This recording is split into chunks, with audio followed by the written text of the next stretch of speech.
Episode ke-374. Dua bagian tubuh Jenderal Iblis Surgawi jatuh dari langit sebelum dia sempat mengembuskan napas terakhir.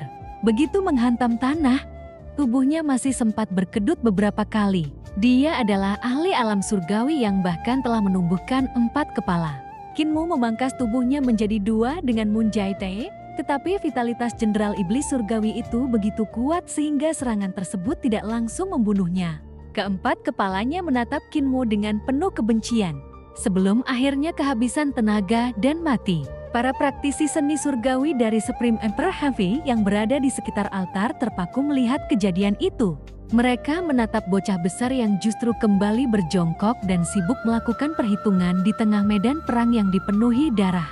Jenderal Iblis Surgawi itu bukan iblis biasa. Dia adalah ahli alam celestial yang sangat kuat dan terkenal di antara ras iblis. Bahkan banyak yang meyakini bahwa suatu hari dia akan menjadi iblis sejati. Jika dia berhasil menyerang altar, ratusan orang mungkin akan tewas. Namun, Kinmu telah menghentikannya. Siapa anak itu? Tanya seorang praktisi seni surgawi dengan suara rendah. Dia murid Furi Luo, iblis dewa dari ras iblis. Di antara para ahli iblis alam celestial, dia berada di peringkat ke-7. Namanya Fu Yuxiao.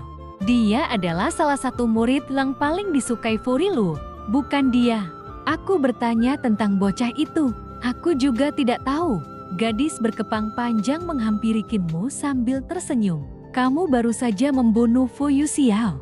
Kedudukannya sangat tinggi di antara para iblis alam celestial. Kamu telah melakukan jasa besar.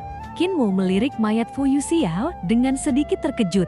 Jadi, kedudukannya tinggi. Tidak heran dia begitu kuat. Jika aku tidak mempelajari gerakan itu dari Saint Woodcutter, mungkin aku tidak akan mampu menghadapi serangannya. Setelah berkata demikian, Kinmu kembali berjongkok dan melanjutkan perhitungannya. Gadis berkepang panjang itu menatap Moon Jae-tae dengan rasa ingin tahu. Bagaimana kamu membunuhnya? Apa sebenarnya benda ini? Itu adalah senjata yang dibuat para dewa pada era Kaisar Tinggi. Mereka membangun sebuah formasi di bulan untuk memanfaatkan kekuatan bulan. Kinmu menjelaskan tanpa mengangkat kepala. Pikirannya masih tertuju pada perhitungannya. Fu Yuxiao memiliki 4 kepala yang mengendalikan satu tubuh secara bersamaan. Secara teori, 4 kesadaran seharusnya menimbulkan konflik. Namun, ketika menghadapi bahaya, keempat kepalanya tidak benar-benar mengendalikan tubuh secara terpisah. Reaksinya lebih mirip ingatan otot.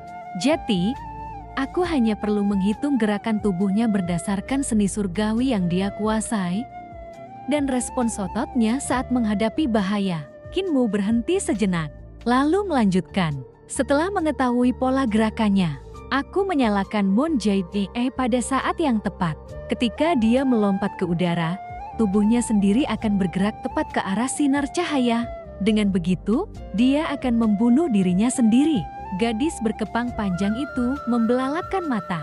Dia benar-benar menghitung gerakan musuh sampai bisa membuat lawannya menyerang dirinya sendiri. Perhitungan bisa digunakan seperti itu? Tanyanya tak percaya. Bagaimana kamu bisa menghitungnya? Kinmu membuka karung toutinya. Berbagai alat hitung yang baru saja digunakannya kembali masuk ke dalam karung. Untuk membangun jembatan antar dunia, diperlukan perhitungan yang sangat besar. Kalau aku mengerjakannya sendirian, mungkin aku membutuhkan waktu setengah tahun hanya untuk menghitung persamaan yang berkaitan dengan perubahan dan pengalihan energi roh kurban. Dia mengerutkan kening.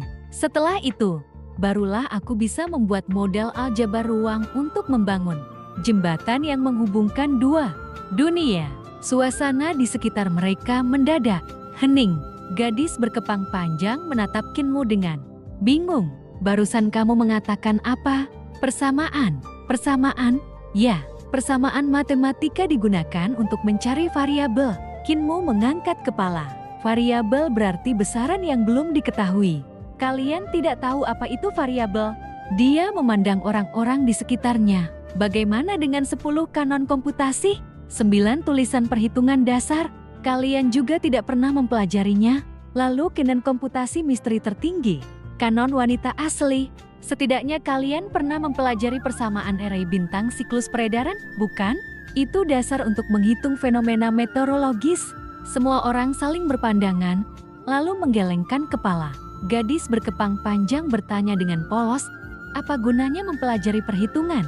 Praktisi seni surgawi lainnya ikut mengangguk. Kami selalu berada di medan perang. Kapan kami punya waktu untuk mempelajari hal-hal seperti itu? Cara tercepat meningkatkan kekuatan adalah berlatih, mempelajari seni surgawi, dan memahami prinsip-prinsipnya. Kinmu menatap mereka dengan tidak percaya. Kalian bahkan tidak menghitung fenomena cuaca? Setidaknya kalian harus menghitung lintasan bintang di langit, bukan? Ekspresi semua orang menjadi aneh. Salah seorang praktisi seni surgawi menjawab, tidak ada bintang di langit. Untuk apa kami menghitungnya? Kinmu terdiam. Dia perlahan mendongak. Langit Supreme Emperor Heaven tampak gelap dan kosong. Tidak ada satupun bintang. Hanya 2 bagian matahari yang menggantung di kejauhan. Kinmu akhirnya memperhatikan beberapa bangunan besar di permukaan matahari.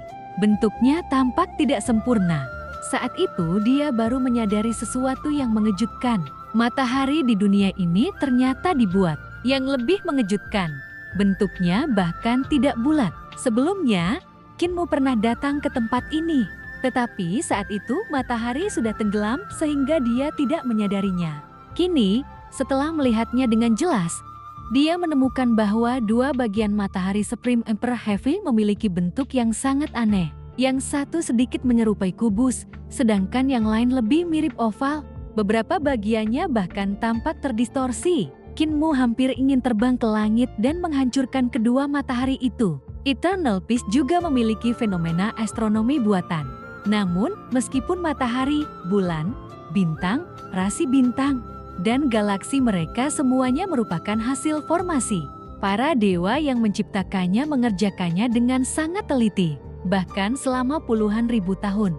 Para Daois Daosek tidak menyadari bahwa langit yang mereka lihat sebenarnya palsu. Baru setelah rahasia itu terungkap, Dao Master Lin Xuan mengalami guncangan besar. Namun, dibandingkan Eternal Peace, Supreme Emperor Heavy jauh lebih buruk. Matahari buatan mereka dibuat dengan sangat sembarangan.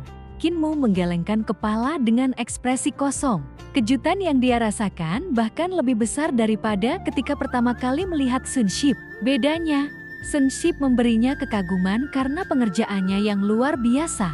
Sedangkan 2 matahari ini membuatnya terkejut karena pembuatannya yang begitu asal-asalan.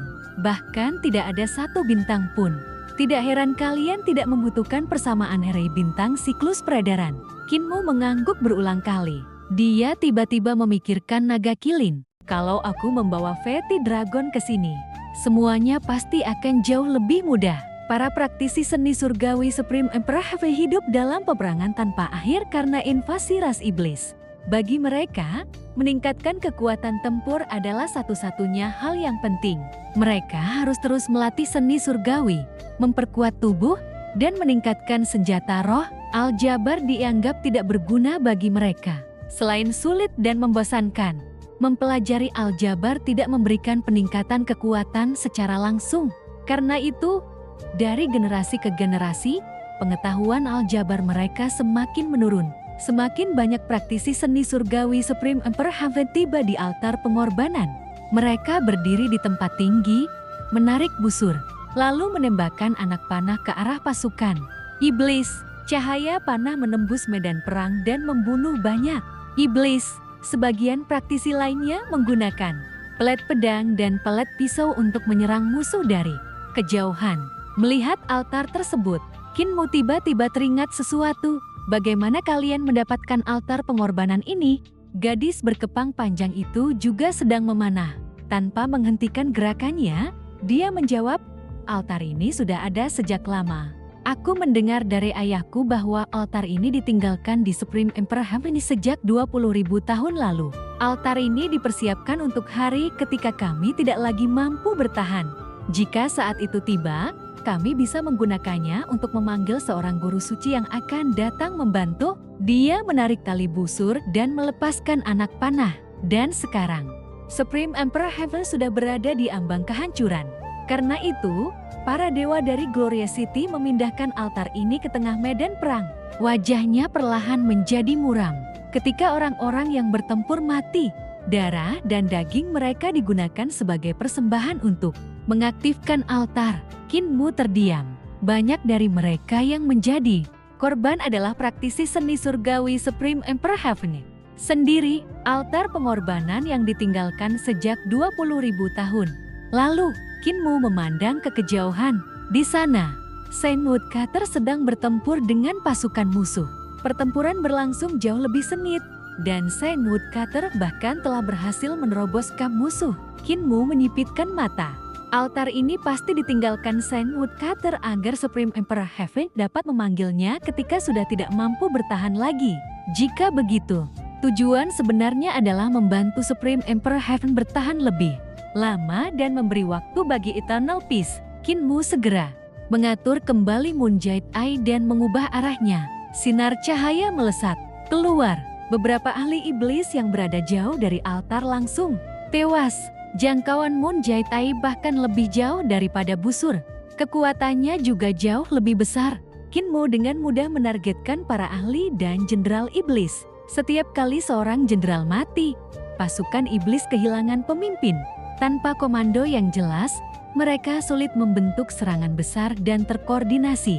Namun, meskipun Kinmu terus membunuh para jenderal, semakin banyak iblis surgawi datang menyerbu altar. Jumlah musuh terlalu banyak. Para praktisi seni surgawi tidak lagi punya waktu untuk membidik musuh dari kejauhan. Mereka hanya bisa menyerang apapun yang berada tepat di bawah mereka. Mayat mulai menumpuk seperti gunung di sekitar altar. Namun, gelombang iblis berwarna hitam terus berdatangan. Mereka semakin dekat. Tak lama lagi, mereka akan mencapai puncak altar. Kinmu menyimpan Moonjade Eye dan mengeluarkan pelat pedangnya. Dia bersiap mempertahankan altar dalam jarak dekat. Pasukan iblis surgawi menyerbu seperti arbah. Pertempuran segera pecah di atas altar. Para iblis surgawi bertempur dengan keberanian yang mengerikan. Mereka sama sekali tidak takut mati. Jika bukan karena kemampuan luar biasa para praktisi seni surgawi Supreme Emperor Heaven, serangan mereka mungkin sudah menghancurkan altar. Namun, harga yang harus dibayar sangat besar. Satu demi satu, praktisi seni surgawi Supreme Emperor Heaven mulai jatuh. Selain Kinmu dan gadis berkepang panjang, hampir semua orang terluka parah. Bahkan mereka berdua beberapa kali berada di ambang kematian.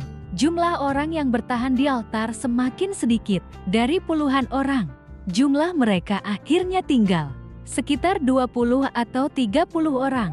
Saat itulah terdengar teriakan yang mengguncang seluruh medan perang dari kejauhan. Para iblis surgawi yang sedang menyerbu altar tiba-tiba berhenti. Mereka seolah menerima suatu perintah. Tanpa ragu, seluruh pasukan iblis mulai mundur.